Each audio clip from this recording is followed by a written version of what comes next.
Why you must know the Agile methodology as a business analyst. What is going on, guys? I'm the BA Tutor, and welcome to my channel where I talk all things business analyst, technology, and more. If you guys are new to the channel, please make sure to subscribe because I do post videos just like this. If you are interested in becoming a business analyst, make sure to go ahead and check out my courses that I have links down below in the description for. Got some high-level courses, detail-level courses, everything you need to get started on your career path to become a BA right there for you guys. So in today's video, you guys see the topic. We're going to be talking about the importance of Agile and why I stress that everybody trying to pursue this career needs to know Agile. And the reason is, the number one reason is because it is the way the companies, the future of technology, everyone's headed. Agile as a methodology is just the right way. I shouldn't say right way. It's the best way to go about doing project management, okay? And so to me, that's really the key here is, look, we see things evolve all the time. If it is a trend that is heading a certain way, you want to make sure you hop on that trend and you want to make sure that you know all about it. And that's what the case is with Agile. So what exactly is it? All right, so let me get into a little bit more detail here for you guys. What exactly is Agile? Okay, it's just a methodology, okay? And a lot of people tend to confuse this. You can take courses, people talk about this, they use a lot of words that sometimes don't make a lot of sense. Here's what it is, okay? It's a way to manage a project by breaking it up into several pieces. That's it, all right? You've got a project that you want to do, and Agile just breaks it up into pieces. That's the most simplest way I can put it. Previously, you would not break up projects, and you would just do it in one shot all the way throughout. And that was the waterfall, or is the waterfall methodology. Again, I'm paraphrasing here in terms of kind of making it seem simpler than it is, but honestly, at the end of the day, that's really what it is. So, a way to manage a project, right? A project by breaking it up into pieces. And so you get in Agile what I like to call an iterative approach. It's flexible, it's adaptable. That is why companies, that is why technology, that is why all of these companies are headed towards using Agile and are using Agile, is because it's just so much more flexible than the other way. The other way was, again, you just go straight through and you go start to finish in a project, and there's no way to kind of fix anything. It's if you want to fix something, you got to start all over, all right? And nothing's broken up. In Agile, it's in a way a more iterative approach, because even though you're starting similar to how you were starting here, the finish line and is still there, but you've got a bunch of ways that the project's broken out, and these are the breakouts of it, and it allows you to kind of go back and fix things. So that's kind of the reason why Agile is preferred over a waterfall methodology. Again, there's more, but these. All right, so we know what Agile is now. It's just a methodology that allows you to break up a project into pieces. And we know that that's a better way of doing things than the previous way, which is waterfall. Now, what exactly are some of the frameworks within Agile? And you've probably heard these terms a lot. You've heard like Scrum, Kanban, Lean. Let me just tell you, all it is they're just variations of Agile. That's it, okay? That's all they are, okay? It's just a different flavor, right? At the end of the day, ice cream is ice cream, but you have multiple different flavors: vanilla, chocolate, strawberry. That's what these are. These are just different flavors of the same ice cream, which is Agile, okay? And so let's take one of these flavors or frameworks, for example, in Scrum, which is the most common one you'll hear about. And so what are some of the roles that take place in Scrum? In Scrum, you'll have the product owner role, you'll have the Scrum Master role, you'll have the dev team, right? It's broken out into kind of these three main roles, and then from there you can kind of branch out, if you will. Now, I know what you're thinking. I don't see the BA role here within the framework of Scrum.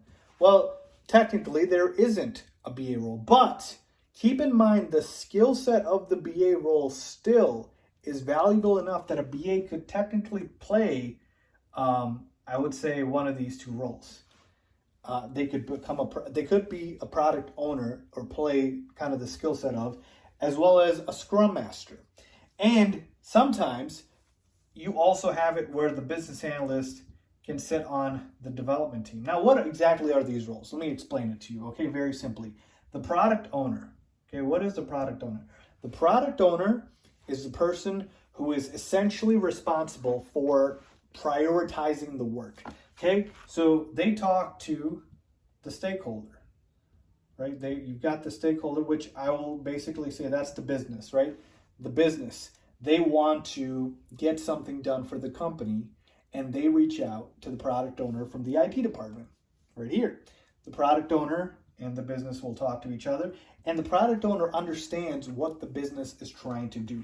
They understand the requirements from the stakeholder perspective, and that's why I said, hey, as a BA, you could potentially play a role as a product owner because it's kind of got those similar responsibilities, if you will, kind of understanding requirements, okay?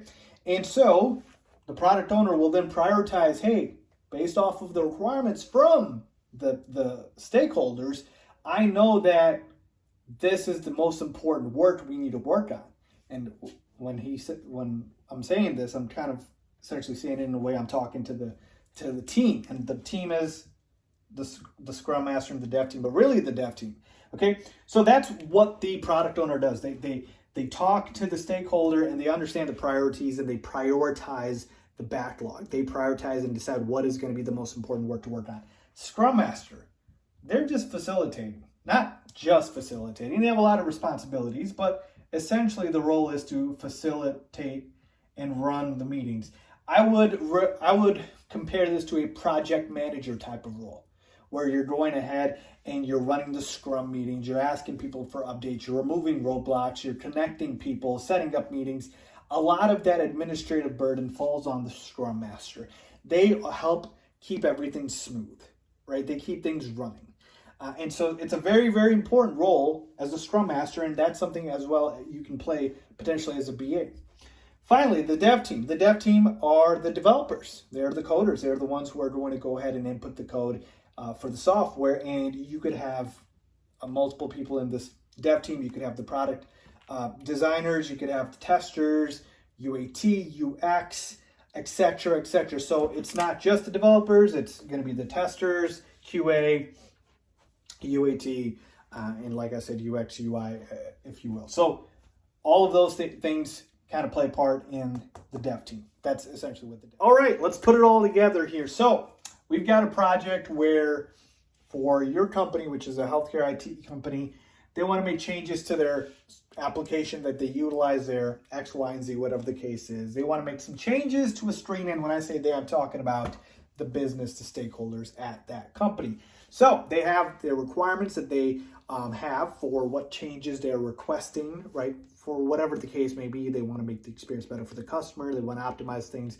Whatever the case is, they've got these requirements. Well, in Scrum, in Agile, or I should say Scrum, which is a framework of Agile, you'll have the product owner, right, get these requirements from the business and the stakeholders, both the same thing, and they'll understand what those requirements are, and they will go ahead and figure out what are the top priorities for what they want, what's going to be the important things that I want to put in my backlog. Like, let's rank it all out, right?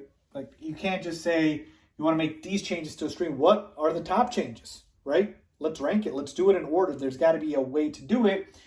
Well, they go ahead, the PO goes ahead and understands all that. Then, once that is done, you got to be able to organize the teams to work on this. That's where the Scrum Master comes in, right? You get daily scrums, hold all these meetings every single day to make sure everybody's on track, know what they're working on. And to finish the work, that's where the dev team comes in. And so they go ahead and finish it. And then boom, you come out and you, essentially deploy the work, and it's done, right? You get the changes to the stream that the business was looking for, and the feedback loop goes back here. Now, I did put this here for you guys to understand the iterative approach here, right? Because you get this feedback loop where you plan something, then you design it, then you develop it, then you test it, then you deploy it, then you review it, then you launch it, and then it starts all over again. Now, there's more than these three roles that take place in companies, right? You've got architects you need to talk to when you're talking about designing stuff, like there's project managers, like et cetera, et cetera. But in true Agile for Scrum, these are the roles that are mentioned. So if you just take a look at the iterative approach here, when we're talking about the planning process, right? You're talking about planning it with the business and the stakeholders, designing it. That's probably the PO, right? Coming here and making sure that they're designing it. You might need the help of an architect, etc. Developing it is going to be the developers, right? Testing it is going to be the dev team. Deploying it, right? At the end, when you're done with everything, reviewing it, same thing. And then launching it, you finally launch the product. Now, organization of all this to make sure everything gets done in terms of designing, deploying, testing, etc. That's where the organization comes in for the Scrum Master. So you kind of understand now why it's so important, all of these three roles, the importance that they play. And more importantly, the business analyst has the capability and the skill set to be able to play some of these roles. But overall, folks, Agile is the way to go. That is what most companies will be using. So make sure you get familiar with Agile and understand the ins and out of it. At a high level, I've presented this to you guys, but make sure you understand the details as well. I hope that helped you guys out. If it did, please make sure to subscribe as always. Thanks for watching.